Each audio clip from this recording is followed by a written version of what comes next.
চাঁদার জন্য police officer এতটা হিংস্র হয়ে ওঠে যে সে শহরের প্রতিটি দোকানে হামলা করে, অসহায় মানুষদের মারধর করে, চাঁদা আদায় করে। তার এই অত্যাচার থেকে শহরকে রক্ষা করতে সামনে এগিয়ে আসে এক সাহসী মেয়ে, যে একজন সংসদ সদস্য। মেয়েটি কিভাবে পুলিশের সাথে লড়াই করে এবং পুলিশের শেষ পরিণতি কি হয় তা জানতে পারবেন আজকে ভিডিওতে। তো কথা আর না বাড়িয়ে আসুন গল্পটি শুরু করা যাক। শহরের কেন্দ্রস্থলের এক রাস্তার মোড়ে বসেন রহিম মিয়া। তিনি পুরনো একজন চাওয়ালা। বয়স প্রায় 50 পার হয়ে গেছে। তার ছোট্ট দোকান, কেবল বাঁশের বেড়া আর টিনের চাল। তবু প্রতিদিন সকাল থেকে রাত পর্যন্ত অনেক মানুষ তার দোকানে ভিড় জমায়। এক কাপ চায়ের সাথে মানুষের গল্প, হাসি, দুঃখ ভাগাভাগি করার জায়গা হয়ে উঠেছে তার এই দোকান। কিন্তু প্রতিদিনই তার মনে ভয় কাজ করে, আজ আবার পুলিশ অফিসার রবিউল এসে টাকা চাইবে কিনা। রবিউল ছিল শহরের এক থানা ইনচার্জ, আইন রক্ষার দায়িত্ব তার। কিন্তু সবাই জানত তার আসল পরিচয় একজন চাঁদাবাজ, এক অত্যাচারী। রবিউলের স্বভাবই ছিল ভয় দেখানো।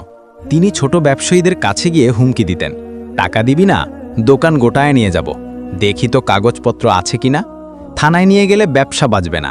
লোকজন তার ভয়েই টাকা দিত। কারো সাহস হতো না প্রতিবাদ করার। একবার শহরের এক তরুণ ফল বিক্রেতা প্রতিবাদ করেছিল। তখন রবিউল দিনের বেলা রাস্তায় লোকটার গলা ধরে মারতে মারতে রক্ত ঝরিয়ে দিয়েছিল। এরপর আর কেউ সাহস করেনি কিছু বলার। সেই সকালে রহিম মিয়া কাপা হাতে চায়ের কাপ গুনছিলেন। হঠাৎ তিনি দেখলেন কালো রঙের থানার গাড়িটা আসছে। গাড়ি থামতেই মানুষের বুক ধক করে উঠল।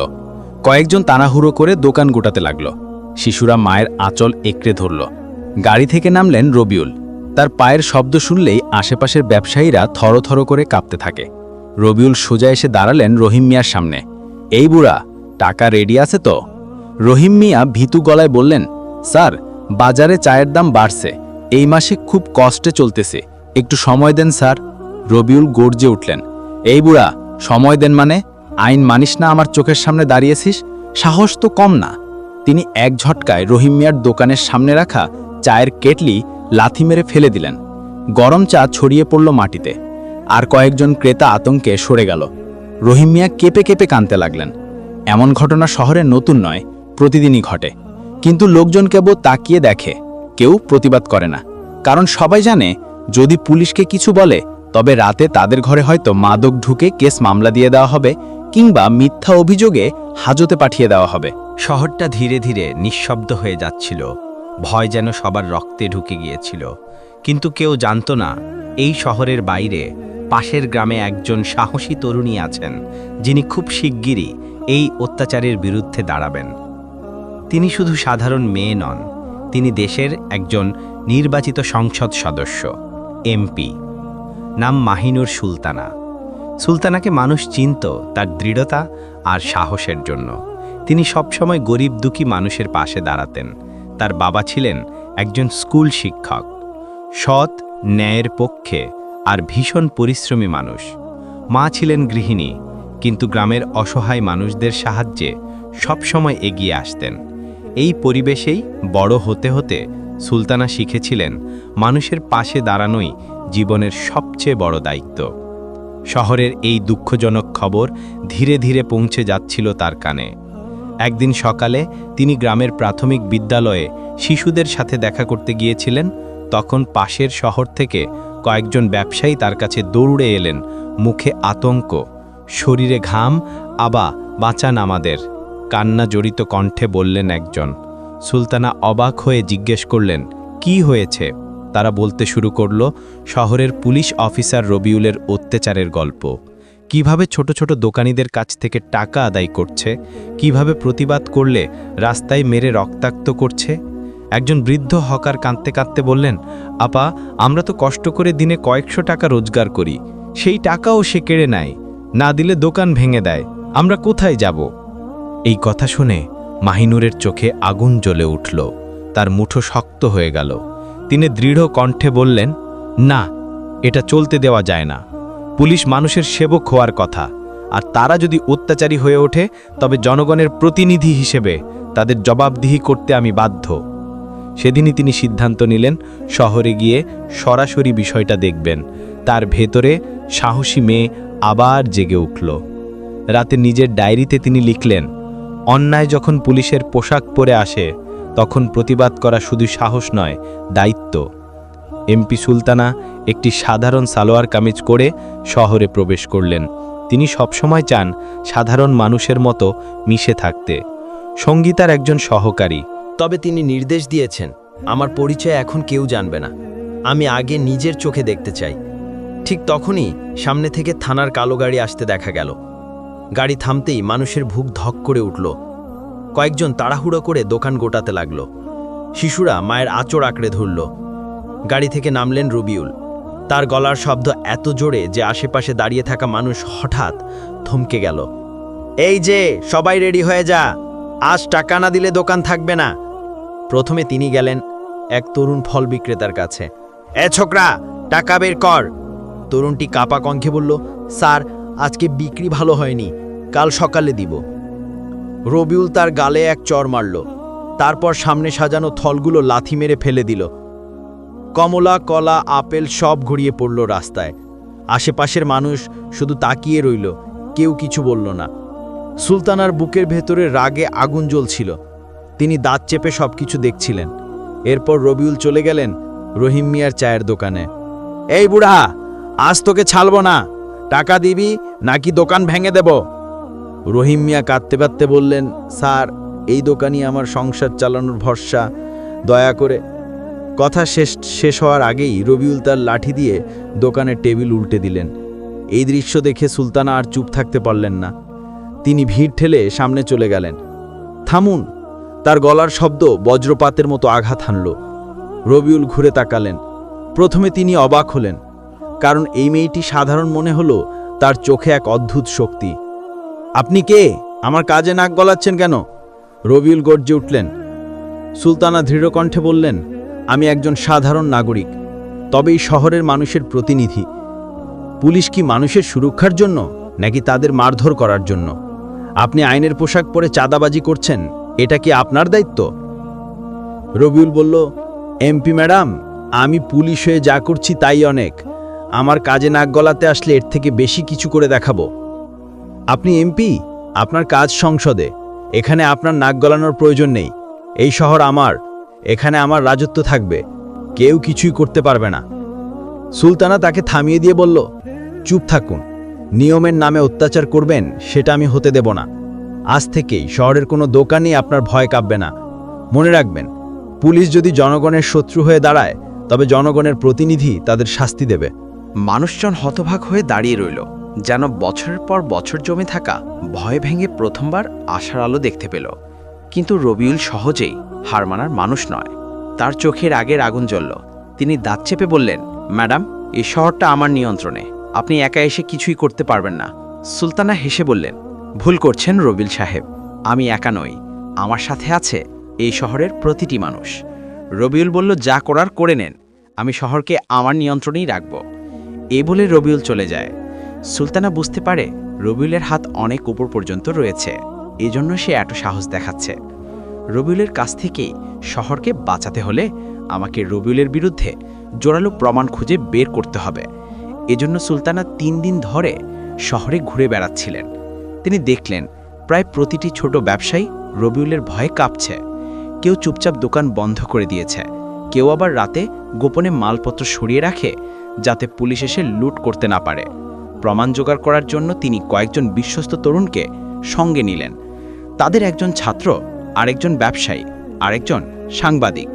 সুলতানা বললেন, আমরা কাউকে ভয় পাবো না, তোমরা প্রত্যেককে নজর রাখবে কোথায় কি হচ্ছে।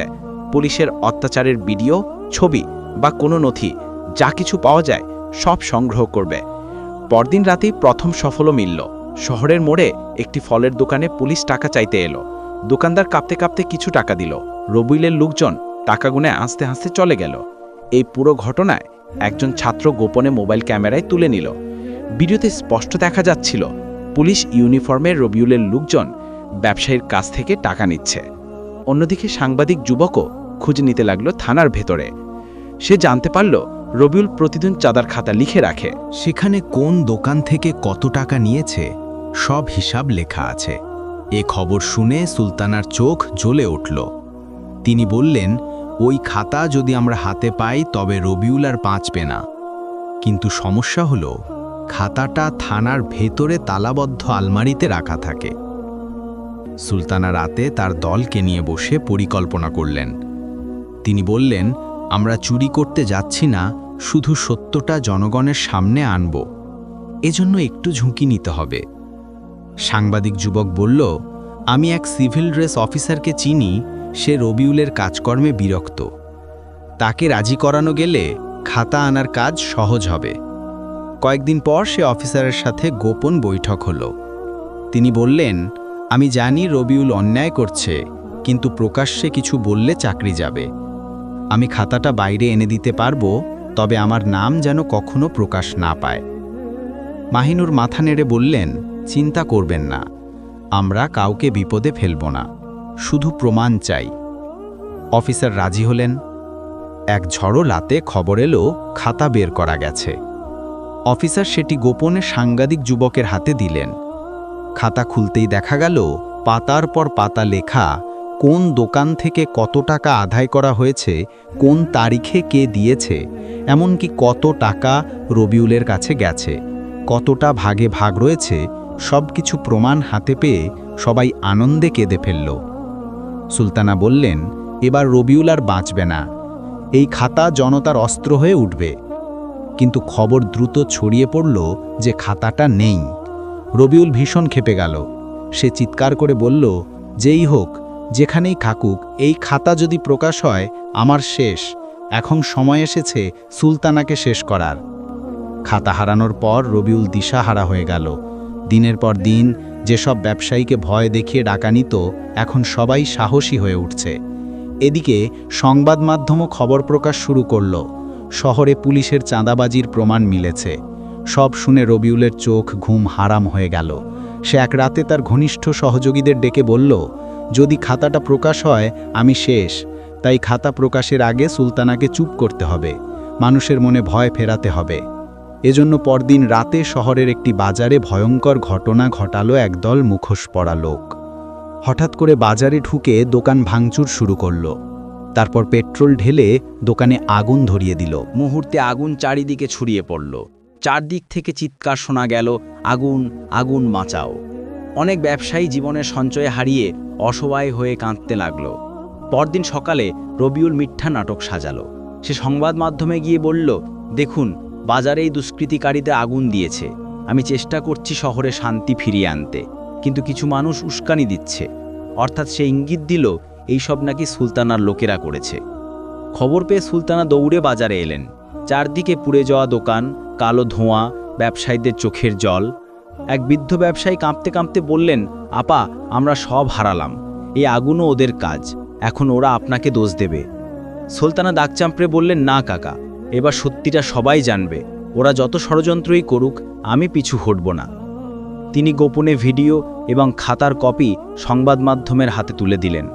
সাংবাদিকেরা প্রতিজ্ঞা করল, আমরা সত্য প্রকাশ করব। রবিউলের সব প্ল্যান নষ্ট হয়ে হঠাৎ একদিন স্থানীয় একটি টিভি চ্যানেলে বিশেষ প্রতিবেদন প্রচার হলো। সাংবাদিক বললেন, আমাদের হাতে এসেছে পুলিশের গোপন খাতা, যেখানে প্রতিটি দোকান থেকে কিভাবে টাকা তোলা হয়েছে তার বিস্তারিত লেখা আছে। এছাড়া একটি ভিডিওতেও দেখা গেছে রবিউলের লোকেরা দোকানদারের কাছ থেকে জোর করে টাকা নিচ্ছে। টিভির পর্দায় সেই ভিডিও চালানো হলো। দেখা গেল ফলের দোকানদার কাঁপতে কাঁপতে টাকা দিচ্ছে, আর পুলিশ সদস্যরা হাসতে হাসতে চলে যাচ্ছে। এরপর চাঁদার খাতার পাতাগুলো দেখানো হলো। তাতে স্পষ্ট লেখা, ফল দোকান 500 টাকা, চা দোকান 300 টাকা, কাপড়ের দোকান 1000 টাকা। সব কিছুর নিচে রবিউলের স্বাক্ষরও ছিল। মানুষ বিস্ময়ে ভবাক হয়ে গেল। তারা টিভির সামনে বসে চিৎকার করে উঠল, আমরা যা ভেবেছিলাম সেটাই সত্যি, পুলিশই আমাদের লুট করছে। পরের দিন শহরের রাস্তায় হাজার হাজার মানুষ জড়ো হলো। তাদের হাতে প্ল্যাকার্ড, চাঁদাবাজ রবিউলের বিচার চাই, ন্যায়ের জয় হোক। রবিউল টিভি দেখে ক্ষেপে উঠল। সে টেবিল চাপড়ে চিৎকার করে বলল, এখন আর পেছনোর উপায় নেই। যদি আমি হারি, তবে শেষ মুহূর্ত পর্যন্ত লড়ব, শহরকে রক্তে ভাসিয়ে দেব। তার চোখে তখন ভয়ঙ্কর আগুন জ্বলছিল। রাতে থানার গোপন কক্ষে কয়েকজন বিশ্বস্ত সহযোগীকে ডেকে বলল, শোনো, এই শহর আমাকে ভয় পেত, এখন যদি ভয়ে হারিয়ে ফেলে তবে আমি শেষ, তাই আবার ভয় দেখাতে হবে। কাল রাতে বড় আক্রমণ হবে, বাজার দোকান, এমনকি যারা সুলতানাকে সমর্থন করছে তাদের বাড়িতেও হামলা করা হবে। ওদিকে সুলতানা আগেই খবর পেলেন রবিউলের পরিকল্পনার। একজন সৎ পুলিশ অফিসার গোপনে তাকে জানিয়ে দিল, ম্যাডাম, কাল রাতে হামলার প্ল্যান আছে, আপনারা সাবধানে থাকুন। সুলতানা দ্রুত মানুষের সাথে বৈঠক ডাকলেন। তিনি বললেন, ভাইয়ারা, আমাদের ভয় দেখাতে ওরা আবার রক্তপাত করতে চাইছে, কিন্তু মনে রাখবেন, ভয় আমাদের শক্তি কেড়ে নেয়। এবার আমরা একসাথে দাঁড়াবো। ব্যবসায়ী, তরুণ, কৃষক সবাই রাজি হলো। রাত নামল, চারদিকে অন্ধকার। শুধু দোকানগুলোর সামনে মানুষ জড়ো হয়ে বসে আছে, কারো হাতে বাঁশ, কারো হাতে লাঠি। তাদের চোখে ভয়ের বদলে সাহসের আলো। ঠিক তখনই রবিউলের পাঠানো দুষ্কৃতিকারীরা এসে হাজির হলো। তাদের হাতে আগুনের বোতল, ধারালো অস্ত্র। তারা চিৎকার করে বলল, সব শেষ করে দাও। কিন্তু এবার মানুষ ভীত হয়নি। একসাথে সবাই চিৎকার করে উঠল, আমাদের ঘরবাড়ি আর লুট করতে দেবে না। তারা বাঁশ আর লাঠি দিয়ে প্রতিরোধ শুরু করল। সুলতানা সামনে দাঁড়িয়ে সাহস দিলেন, ভাইয়েরা, একসাথে থাকুন, পিছিয়ে যাবেন না। ভয়ানক সংঘর্ষ শুরু হলো, কিন্তু মানুষের ঐক্য এত শক্তিশালী হলো যে রবিউলের লোকজন টিকতে পারল না। কিছুক্ষণের মধ্যেই তারা ছত্রভঙ্গ হয়ে পালাতে লাগল। মানুষ আনন্দে চিৎকার করল, আমরা জিতেছি। কিন্তু সবার মনে একটাই প্রশ্ন, রবিউল কোথায়? সে কি পালিয়ে গেল, নাকি আবার নতুন কোনো ফাঁদ পাচ্ছে? ঠিক সেই সময় হঠাৎ পুলিশের একটি টিম এলো। তাদের নেতৃত্বে ছিলেন সেই সৎ অফিসার যিনি আগেই সুলতানাকে তথ্য দিয়েছিলেন। তিনি সামনে এসে ঘোষণা করলেন, অফিসার রবিউলকে গ্রেফতার করা হয়েছে। এইমাত্র তাকে হাতে নাতে ধরা হয়েছে যখন সে শহর থেকে পালানোর চেষ্টা করছিল। মানুষ উল্লাসে ফেটে পড়ল, কেউ খুশিতে কাঁদছে, কেউ আনন্দে চিৎকার করছে। কয়েক মাস পর আদালতের রায় হলো। সব প্রমাণ হাজির করা হলো, চাঁদার খাতা, ভিডিও, সাক্ষীদের জবানবন্দি।